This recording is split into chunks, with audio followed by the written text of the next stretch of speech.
चलो जहाजपुर। आप लोग ने पूजा की ना, विधान किया। पूजा में आपने जल चढ़ाया। जल से पूजा क्यों करी? क्या कारण है कि जल से पूजा करवाई गई है? क्यों करी है? क्योंकि हमने ये भावना भाई है कि हे भगवान, मेरा जन्म जरा मृत्यु का नाश हो, इसलिए मैं आपकी पूजा करता हूँ, है ना। कोई पूजा करता है किसी और काम के लिए, कोई पूजा करता है किसी और काम के लिए, लेकिन यहाँ पूजा तो देखो किस लिए कराई जा रही है। जन्म जरा मृत्यु विनाशना है। क्या नाश करना है? जन्म का, जरा का और मृत्यु का। अच्छा, तो हम तो जन्मदिन की बड़ी खुशी मनाते हैं। हाँ, मेरा बर्थडे आ रहा है, मेरा बर्थडे आ रहा है। 1 महीना पहले से बर्थडे शुरू हो जाता है। ये पहले नहीं था, ये अभी अभी हो गया है। ये जन्मदिन मनाना पाश्चात्य संस्कृति है, हमारे यहाँ की संस्कृति नहीं है। जन्मदिन 1 साल, उसको साल गिरह कहते हैं। क्या कहते हैं? साल गिरह। अब गिरह में से हा हटा दो, क्या बचा? साल गिर। 1 साल गिर गई, यही तो हुआ। 1 साल गिर गई, यानी कम हुआ है। और यहाँ हम पूजा करते हैं जन्म जरा मृत्यु नाश के लिए, और यहाँ हम जन्मदिन मना रहे हैं। तो जन्मदिन मनाने का मतलब ये है कि हमें अपने जन्म की बड़ी खुशी है। लेकिन जहाँ अध्यात्म में आओ, जहाँ आत्मा के स्तर की जिंदगी जीना सीखो, तो वहाँ पर जन्म एक दोष है, जन्म एक रोग है, जन्म एक हमारे जीवन की घटना है जिसे हम मिटाना चाहते हैं, जिसे हम ख़त्म करना चाहते हैं, जिससे हम मुक्त होना चाहते हैं। यहाँ तो जन्मदिन के पहले से पैसे जोड़ के रखे जाते हैं। स्कूल में जाएंगे तो टॉफ़ी बांटेंगे, फिर दोस्तों के साथ में होटल में जाएंगे, और 1 दिन घर में मनाएंगे। 3 दिन का जन्मदिन मनाया जाता है। 1 दिन छोड़ो, 3 दिन जन्मदिन मनाया जाता है। और यहाँ भगवान कहते हैं जन्म जरा मृत्यु विनाशनाय, और कहीं कहीं लिखा होता है जन्म जरा रोग मृत्यु रोग विनाशनाय, है ना। ये एक रोग है, और जो 18 दोष हैं उसमें जन्म दोष भी है, मरण दोष भी है, और जरा दोष भी है। अपनी चर्चा जरा पे चल रही है। जरा यानी बुढ़ापा, बुढ़ापे पे चल रही है। लेकिन आपने जो पूजन करी उसमें आपने जन्म को नाश, जरा को नाश और मृत्यु को नाश करने के लिए आपने भगवान के चरणों में जल चढ़ाया। अब आप कहोगे माता जी, जन्म हमारे हाथ में थोड़ी है। प्रश्न उठ सकता है, जन्म हमारे हाथ में तो है नहीं है, फिर हम उसका नाश कैसे कर सकते? चलो, मृत्यु की बात तो समझ में आती है, लेकिन जन्म का नाश कैसे कर सकते? क्योंकि ये हमारे हाथ में नहीं है। अरे, किसी और के हाथ में नहीं, हमारे हाथ में ही है। कैसे हमारे हाथ में है? तो सुनो, जन्म भी कर्म का फल है और मृत्यु भी कर्म का फल है। और ये कर्म किसने किए हैं? कर्म मैंने ही किए हैं। जब कर्म मैंने ही किए हैं तो नाश कौन करेगा? तो मैं ही करूँगा। जब कर्मों का नाश होगा तो जन्म और मृत्यु का नाश भी हो जाएगा। और जब जन्म और मृत्यु ही नहीं रहेंगे तो जरा कहाँ से आएगा? जब जन्म और मृत्यु ही नहीं रहेंगे तो जरा यानी बुढ़ापा कहाँ से आएगा? क्योंकि बुढ़ापा तब आएगा ना जब हम जन्म लेंगे, बचपन आएगा, जवानी आएगी, फिर बुढ़ापा आएगा। जब हम जन्म लेंगे ही नहीं, जब हमारा शरीर रहेगा ही नहीं, हम शरीर को छोड़कर कर्मों को नाश करके जब मोक्ष में चले जाएंगे तो कहाँ से बचपन, कहाँ से जवानी, कहाँ से बुढ़ापा? फिर तो हम भगवान बन जाएंगे और ऐसे बनेंगे कि दोबारा इस धरती पर लौटकर नहीं आना पड़ेगा। ये है आध्यात्मिक धर्म है, ये है निश्चय धर्म है कि सब कुछ नाश करने के बाद जो जिंदगी होती है वो केवल आत्मा के स्तर की जिंदगी होती है। तो जरा ये बुढ़ापा किस पे आया, आत्मा पर या शरीर पर? अरे बोलिए ना। यदि आत्मा पर बुढ़ापा आ जाए ना तो परेशानी ना हो। दिक्कत कब होती है बुढ़ापे में? जब शरीर तो बूढ़ा हो जाता है और मन जवान रहता है। परेशान कौन होता है? परेशान होता है वो जिसका मन जवान है और शरीर बूढ़ा है। यदि मन भी बूढ़ा हो जाए तो परेशानी खत्म हो जाए। मन बूढ़ा होने का मतलब इच्छाओं का खत्म होना। मन बूढ़ा होने का मतलब इच्छाओं का खत्म होना। दिन भर इच्छा पैदा होती है, ये खा लूँ, वो कर लूँ, वो कर लूँ, हैं? और शरीर तैयार नहीं है। जैसे गाड़ी है ना, जैसे बुढ़ापे में चला नहीं जाता, दिखता नहीं, सुनता नहीं, खाओ तो पेट खराब हो जाता है, ये बुढ़ापा है। ठीक है ना? जब तुम्हारे घर में गाड़ी होगी और गाड़ी यदि 50 साल पुरानी हो जाए तो उसकी हालत क्या होती है? अरे बोलिए ना, उस गाड़ी की हालत क्या होती है? उसके पाँव खराब हो जाते हैं, उसकी आँखें खराब हो जाती हैं, उसकी पेट्रोल की टंकी खराब हो जाती है, हैं? होती नहीं होती? सीटें खराब हो जाती हैं और अंदर के जितने उसके हड्डियाँ होती हैं वो हिलने लगते हैं, घिस जाते हैं। कहते हैं ना ग्रीस कम हो गया, हड्डियाँ घिस गई। यही तो होता है, जो उस गाड़ी में होता है वो ही इस गाड़ी में होता है। उसके पैर खराब हो गए तो वो तो टायर चेंज कर लेता है, अब तुम भी अपने घुटने चेंज करने लगे हैं। उसकी जो आँखें हैं लाइट जो आगे लगी होती, आगे देखकर चलती हैं, तो ये भी आगे देखने के काम आती हैं। जब वो खराब हो जाती तो वो दूसरी लगा लेते हैं, और ये खराब हो जाए तो चश्मा लगा लेते हैं, और ख़राब हो जाए तो ऑपरेशन करवा लेते हैं, और ख़राब हो जाए तो विदेश चले जाते हैं। पर कभी कभी ऐसा भी हो जाता है कि डॉक्टर कहता है आई एम सॉरी, अब इसका इलाज नहीं है। उस गाड़ी का तो इलाज है, लेकिन एक समय आता है जब इस गाड़ी का इलाज ख़त्म हो जाता है। बोले अब तो आपको मैं कुछ नहीं कर सकता, अब तो आपको ऐसे ही रहना पड़ेगा, अब तो आप अपने सोच लो कि आपकी ज़िंदगी ऐसे ही जीनी है, हैं? मतलब बुढ़ापे में परेशानी कब पैदा होती है? हम चलना चाहते हैं, चल नहीं पाते। हम सुनना चाहते हैं, हम सुन नहीं पाते। हम देखना चाहते हैं, हम देख नहीं पाते। हम खाना चाहते हैं, पेट मना कर देता है, तब परेशानी खड़ी होती है। क्योंकि अनंत काल से शरीर के स्तर की जिंदगी जी है। अनंत काल से शरीर के स्तर की जिंदगी जी है, शरीर से ही जिंदगी जी है, आत्मा से जिंदगी नहीं जी, शरीर से, यानी शरीर को ही आत्मा मानकर के जीवन जी रहे हैं। इसीलिए जब शरीर खराब होता है तो लगता है मैं खराब हो गया, शरीर बीमार होता है तो लगता है मैं बीमार हो गया, शरीर में कोई दिक्कत आती है तो लगता है मुझे दिक्कत आ गई।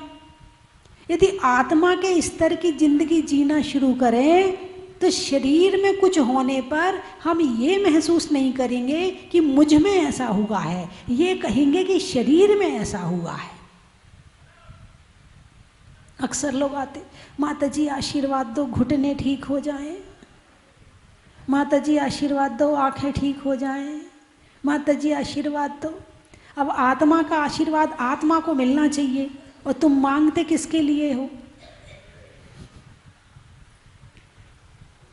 तुमने सदा दूसरों के लिए आशीर्वाद मांगा है, अपने लिए तो कभी आशीर्वाद मांगा ही नहीं है। माता जी मेरे बेटे को आशीर्वाद दे दो, माता जी मेरी बेटी को आशीर्वाद दे दो, माता जी इनको भी आशीर्वाद दे दो, माता जी मुझे भी मेरी आंखें गला ये वो अच्छा हो जाए, इसका अपने लिए आशीर्वाद कब मांगा कि माता जी मेरे भाव अच्छे हो जाएं, मुझे मोक्ष की प्राप्ति हो, मैं खूब ध्यान करूं, मैं खूब स्वाध्याय करूं, मेरा समाधि मरण हो। माता जी ऐसा आशीर्वाद दो। ऐसे आशीर्वाद मांगने वाले तो करोड़ों में दो चार होते हैं। और शरीर के लिए, धन के लिए, मकान के लिए, कपड़ों के लिए, ज्वेलरी के लिए, बच्चों के लिए, ये इसके लिए आशीर्वाद मांगने वाले सभी होते हैं, सभी। तो बुढ़ापा बीमारी है, किस पर लगा है, किस पर लगी है बीमारी? अरे बोलिए ना, शरीर में लगी है। और हम मानते क्या है, मैं बूढ़ा हो गया।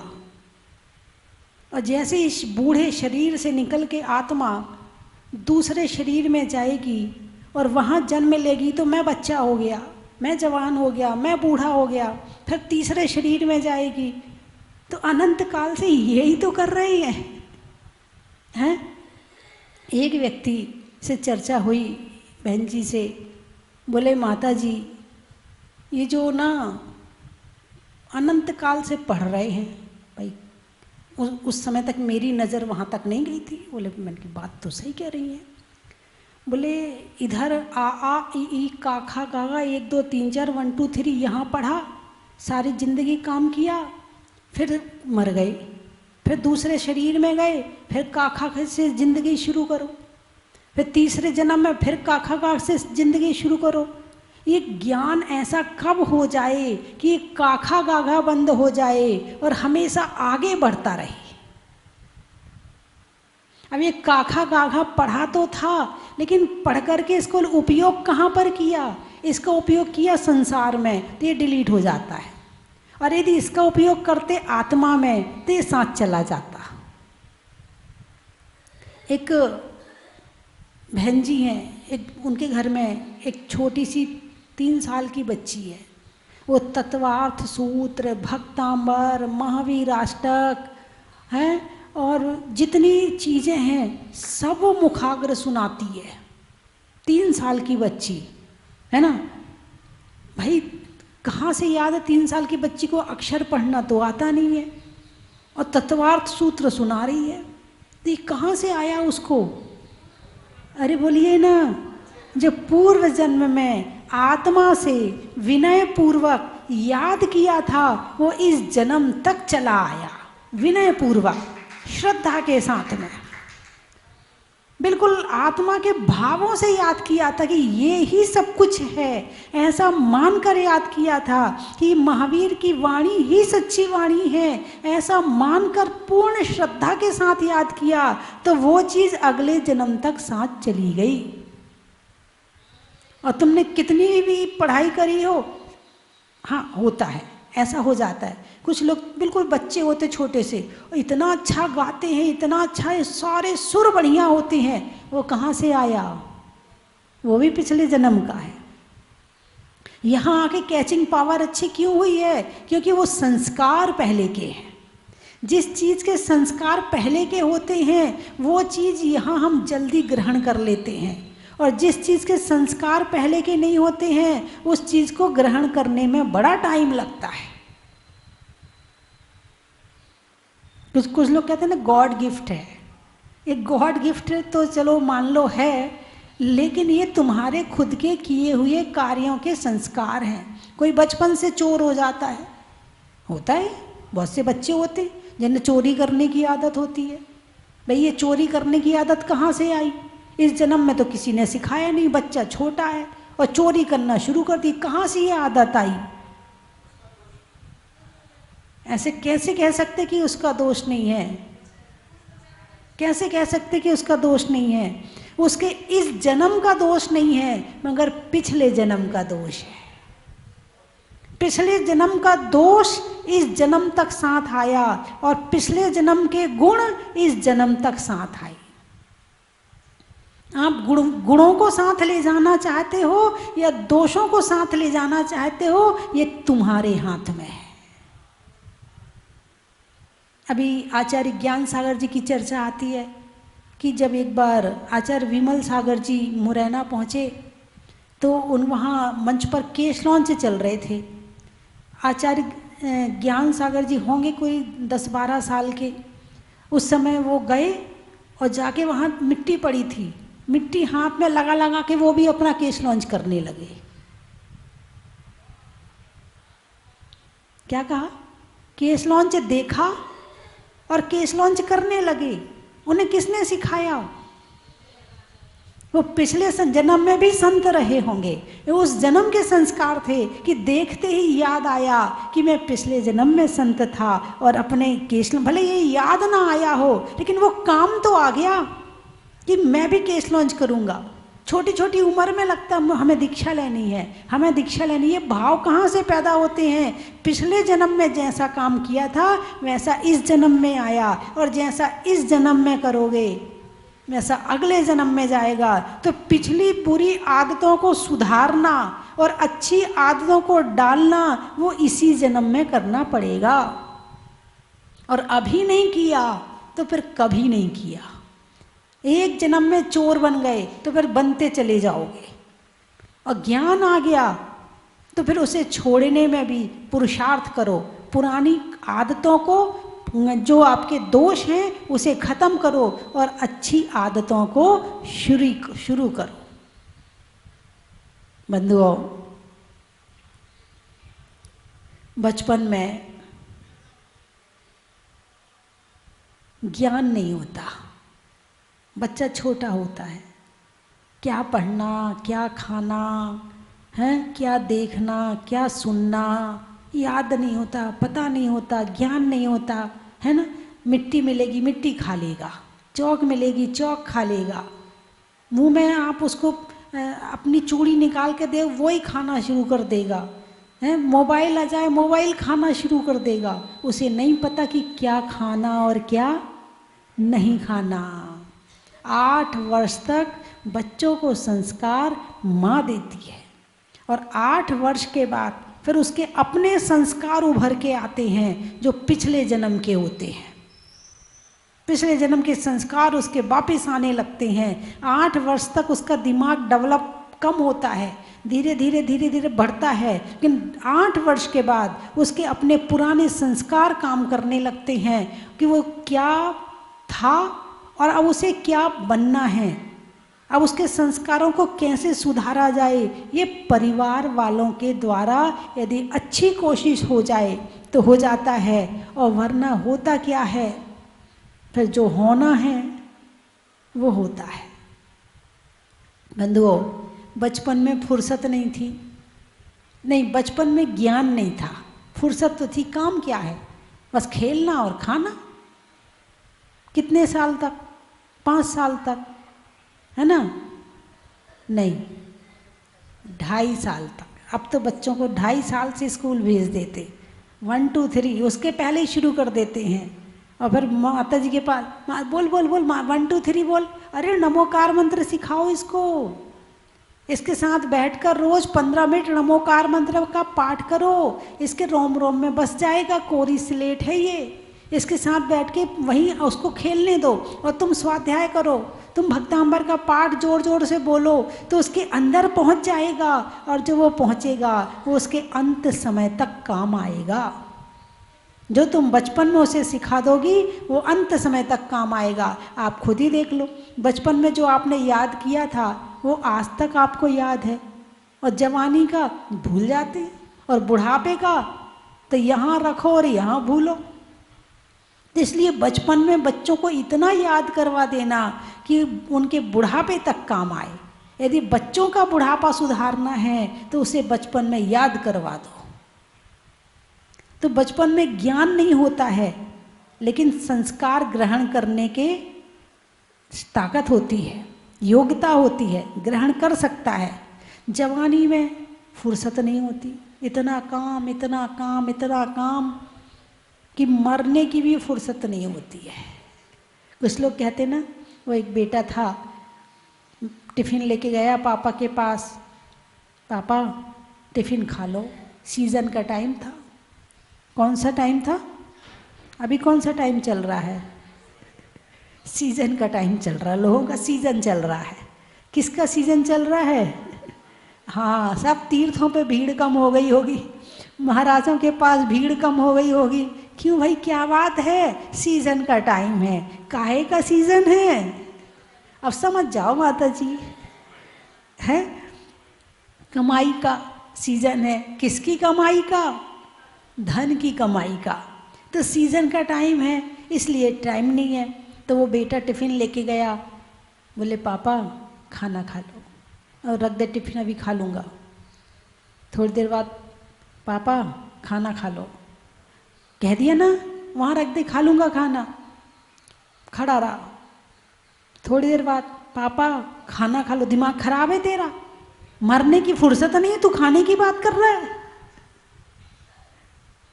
बोले ऐसा कह देते नहीं, कह देते हैं, लेकिन ध्यान रखना, लोग धर्म के लिए ऐसा सोचते हैं। माता जी कहती हैं ये करो ये करो ये करो, हमें मरने की फुर्सत नहीं है, धर्म कहाँ से करें। कुछ लोग ऐसा भी कहते हैं। तो ध्यान रखना, आज आपके पास धर्म करने के लिए फुर्सत नहीं है, तो अगले जन्म में ऐसा जन्म मिलेगा। कहते ना मरने की फुर्सत नहीं है, फिर मरने से फुर्सत नहीं मिलेगी। क्या कहा? मरने से फुर्सत नहीं मिलेगी, यानी जन्म मरण जन्म मरण मरण जन्म जन्म मरण मरण, यानी निगोद अवस्था है। यहाँ तुम्हें फुर्सत नहीं है धर्म करने की, तो फिर ऐसी जगह चले जाते हैं जहाँ फुर्सत तो होती है मगर योग्यता नहीं होती है। अब चिड़िया है, कौआ है, बंदर है, घोड़ा है, गाय है, इनके पास क्या काम है? अरे बोलिए ना, क्या काम है इनके पास में? फुर्सत ही फुर्सत है इनके पास में, मगर योग्यता नहीं है। यहाँ पर योग्यता है तो अपने आप को ऐसा बिजी कर लिया है कि फुर्सत नहीं है। तो ये संसार ऐसे ही चल रहा है, बस घूमते रहो और ये संसार भरा रहता है। तो बुढ़ापा, बचपन में ज्ञान नहीं था, जवानी में फुर्सत नहीं थी, और बुढ़ापे में फुर्सत भी है, ज्ञान भी है। बचपन में ज्ञान नहीं था, जवानी में फुर्सत नहीं थी, और बुढ़ापे में ज्ञान भी है, फुर्सत भी है। अब सुधार लो अपनी जिंदगी, अब मौका मिला है। ये बुढ़ापा आया है तो वैज्ञानिक कारण है, धार्मिक कारण है। ये बुढ़ापा, इसको बुरा नहीं है, ये बहुत अच्छा है, बहुत अच्छा है। जिसे जिंदगी जीना आता है, जिसे स्वाध्याय करना आता है, जिसे ध्यान करना आता है, जिसे अपने आप से मन लगाना आता है, जिसे एकांत का जीवन जीना आता है, उसके लिए बुढ़ापा बहुत अच्छा है। और जो केवल दूसरों ही में लगा रहता है 24 घंटे, उसके लिए बुढ़ापा बहुत बुरा है। ठीक है? अरे बोलिए ना, तो समझ में आ गई? तो अपना बुढ़ापा सुधार लोगे। यदि बुढ़ापा सुधारना है तो उसके लिए ज्ञान जरूरी है ना? किसका ज्ञान जरूरी है? आत्मा का, कषायों का, पापों का, 10 धर्म का, 12 तप का, षटलेश्या का, 9 पदार्थ का, 7 तत्व का। जब तक इनका ज्ञान नहीं होगा तब तक हम अपना बुढ़ापा नहीं सुधार सकते हैं। तो बुढ़ापा सुधारने के लिए क्या करना है, इसकी चर्चा कल करेंगे। और अब दिवाली का समय आ गया। किसका समय आ गया? दिवाली का। अब आप कहोगे माता जी आपको पता नहीं हम कितने बिजी हैं। हाँ, आपको तो अपने बस धर्म धर्म धर्म धर्म की पड़ी रहती है। हाँ, स्वाध्याय कर लो, माला फेर लो, ये कर लो, वो कर लो। आपको पता है हमारे यहाँ सफाई का काम चल रहा है, हमारे यहाँ पुताई का काम चल रहा है। आप तो प्रवचन की बात करती हो, धर्म की बात करती हो। पता घर में कितना काम होता है, बस आपका तो है नहीं ना घर, इसलिए आपको पता नहीं है। लेकिन ध्यान रखना, आपको भी पता नहीं है कि धर्म क्या है। धर्म वास्तव में पता चल जाए ना तो 100 काम छोड़ देंगे। 100 काम छोड़कर भोजन करो, 1000 काम छोड़कर ध्यान करो, 1,00,000 काम छोड़कर दान करो, और करोड़ काम छोड़ के धर्म करो।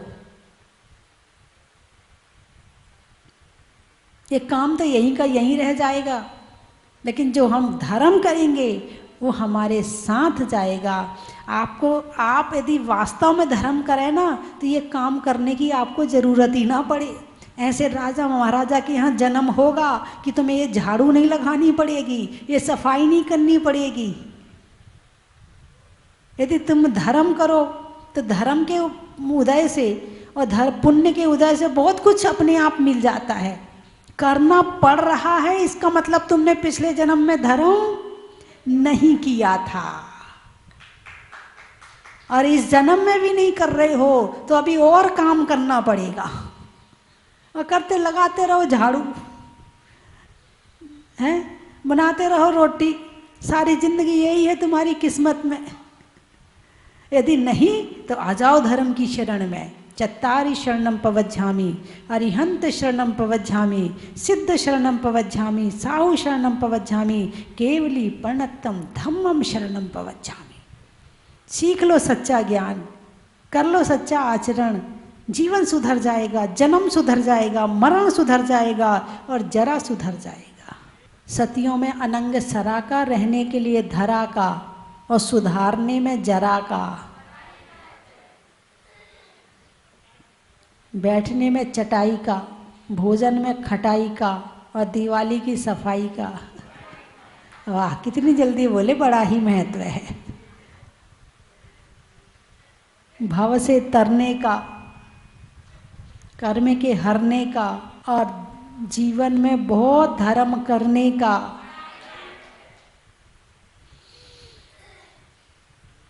फूल में कली का, तपस्या में बाहुबली का और त्योहारों में दिवाली का। अनाज में दाने का, इनाम में पाने का और पटाखा नहीं चलाने का। आप लोग चलाते तो नहीं हो? कौन कौन नहीं चलाता? अच्छा, तुम चलाते हो? इस बार छुट्टी, ठीक है। और आप लोग, आपके पीछे वाले पटाखा चलाते हो? अब नहीं चलाते हैं, पहले चलाते थे। हाँ, लेकिन जब ज्ञान आ जाए तो छूट जाता है ना। ज्ञान आने के बाद चाहे बचपन हो चाहे जवानी हो, हाँ, है ना। चलिए, और कहाँ से आए हैं? मुंबई से। महीनों में मई का, रजाई में रुई का और आने वालों में मुंबई का। और अपने अपने शहरों का नाम बताइए। ग्वालियर, अच्छा।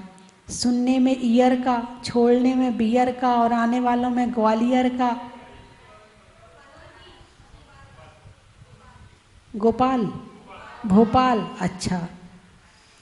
सिर पर काले बाल का, भोजन में दाल का, पूछने में हाल का, गर्मी में रुमाल का, शहरों में ताल का, खिड़की में जाल का, झुकाने में भाल का, हंसने में गाल का, महीनों में साल का, है, समय में काल का और आने वालों में भोपाल का।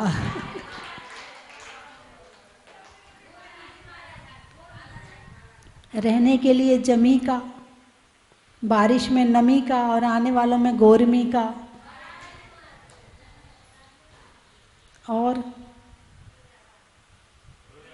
फिरोजाबाद, खेत में खाद का, देने में दाद का और आने वालों में फिरोजाबाद का। भिंड, बुढ़ापे में दंड का, पापों के खंड खंड का और आने वालों में भिंड का। नरवर, अच्छा। कमलों के लिए सरवर का, धरती पर तरुवर का और आने वालों में नरवर का।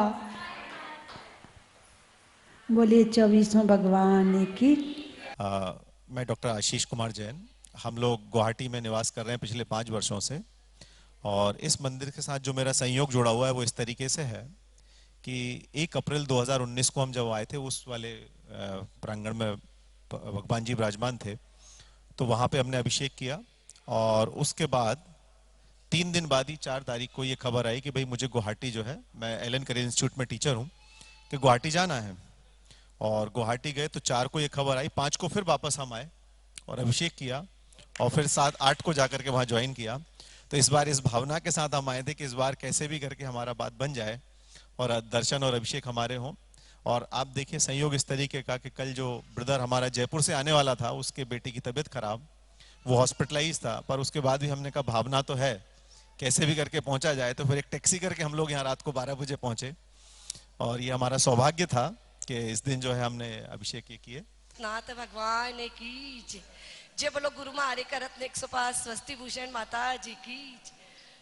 गुरु माँ आर्य का रत्न 105 स्वस्ति भूषण माता जी के 54वें अवतरण दिवस पर समस्त जहाजपुर महिला मंडल की ओर से कोटि कोटि वंदामी। हे गुरु माँ, आप धन्य हैं, आप धन्य हैं कि आपने ऐसी धरा पर जन्म लिया और हमारे जहाजपुर में आए आप। और हमारे जहाजपुर में आकर आपने जो मुनिसुतनाथ भगवान का जो अतिशयकारी मंदिर बनाया और जो पूरे विश्व में विख्यात हो रहा है, वास्तव में गुरु माँ हम उसके अग्रणी हैं, वास्तव में गुरु माँ हम उसके अग्रणी हैं। गुरु माँ आपकी हमें बहुत याद आती है, परंतु आपका प्रतिरूप हमारे सामने आरिका 105 छुलिका अरतमती माता जी विराजमान है। निरंतर उनका आशीर्वाद हमें मिलता रहता है, परंतु गुरु माँ हम आपको नहीं भुला पाते हैं। हे गुरु माँ, हे गुरु माँ, पुनः इस धरती पर जल्दी से शीघ्र आए और हमें आशीर्वाद दे। वंदामी गुरु माँ, वंदामी गुरु माँ, वंदामी गुरु। दिन ये आए, बार बार दिन ये गाए, आप जियो हजारों साल, है मेरी है आरज़ू। Happy birthday to you, happy birthday to you माता जी, हैप्पी बर्थडे टू माता जी। स्वस्ति भूषण माता जी को जन्मदिन की बहुत बहुत शुभकामनाएं। आपके बिना ये आज जहाजपुर अधूरा लग रहा है और आपके बिना जहाजपुर सुना सुना लग रहा है। बहुत दिनों बाद आज आप जिस गांव में आते हैं उसी का आप बना बना के बोलते हैं, आज यहाँ पे सुना सुना लग रहा है। माता जी आते गुवाहाटी से। 105 स्वस्ति भूषण माता जी की जय, आरिका संघ की जय। हम लोग गाजियाबाद से आए हैं, हमारा यहाँ पे आके बहुत ज़्यादा मन प्रसन्न हुआ। हमने कई बार यहाँ पे आने का प्रोग्राम बनाया, लेकिन हर बार मेरे पति की स्वास्थ्य ठीक न होने के कारण हमें कैंसिल करना पड़ा। इस बार भगवान श्री मुनि सुव्रतनाथ जिनेंद्र राय भगवान की कृपा से मेरे पति का स्वास्थ्य ठीक रहा और हमने यहाँ का प्रोग्राम बना लिया। हमें बहुत खुशी है यहाँ पे आके, यहाँ का सारा सब कुछ देख के इतना मन प्रसन्न हुआ कि मैं बता नहीं सकती। मुझे बहुत बहुत सब माता जी के चरणों में, आर्यका संघ के चरणों में, मुनि सुव्रतनाथ भगवान जी के चरणों में बारंबार नमोस्तु, बारंबार नमोस्तु, बारंबार नमोस्तु। और आर्यका जी के जन्म दिवस के उनकी बहुत बहुत शुभकामनाएं। माता जी का साथ ऐसे ही हम सब के ऊपर आशीर्वाद उनका बना रहे, मैं यही कामना करती हूँ। की जय। जय बोलो स्वस्ति भूषण माता जी, आरिकावती सरस्वती माता जी की जय।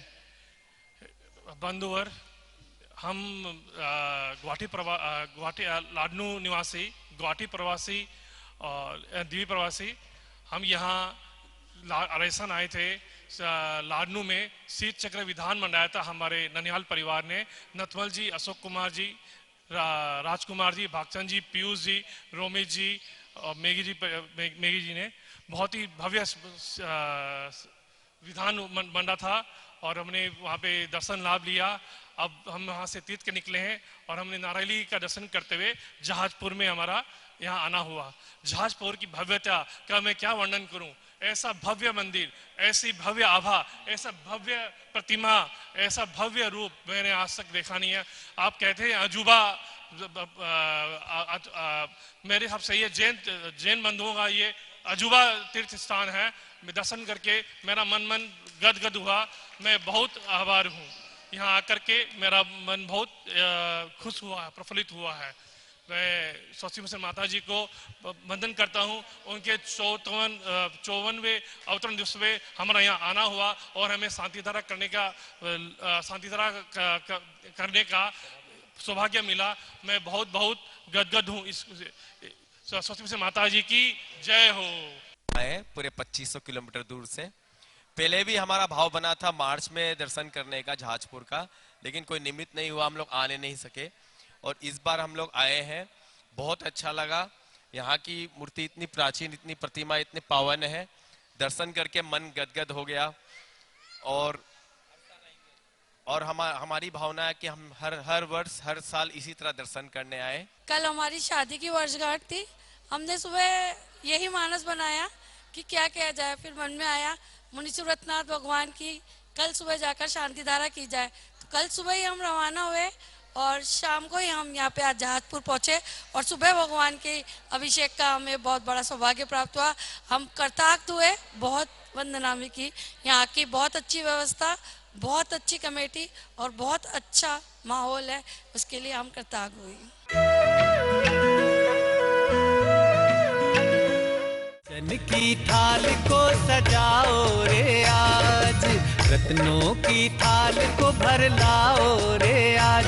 आओ आओ करे रे गुणगान आरती भगवन की।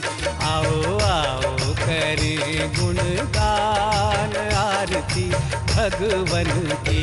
आओ आओ करे रे गुणगान आरती भगवन की।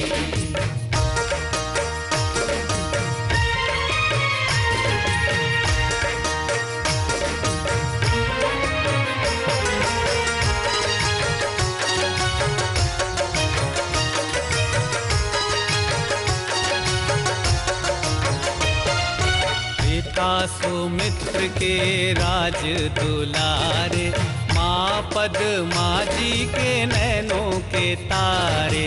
पिता सुमित्र के राज दुलारे। अपने इस मानव भव को सफल बनाने का आपके जीवन में आया है अभूतपूर्व अवसर।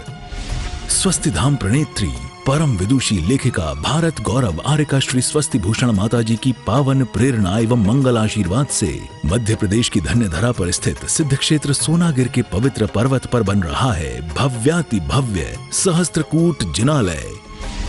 आप अपने व अपनों के नाम से एक प्रतिमा अथवा एक से अधिक प्रतिमाएं विराजमान कर सहस्त्र पुण्य के भागीदार बने। एक प्रतिमा की न्यौछावर राशि 1,11,000 रुपए मात्र। अपनी स्वीकृति प्रदान करने हेतु दिए गए नंबरों पर शीघ्र संपर्क करें।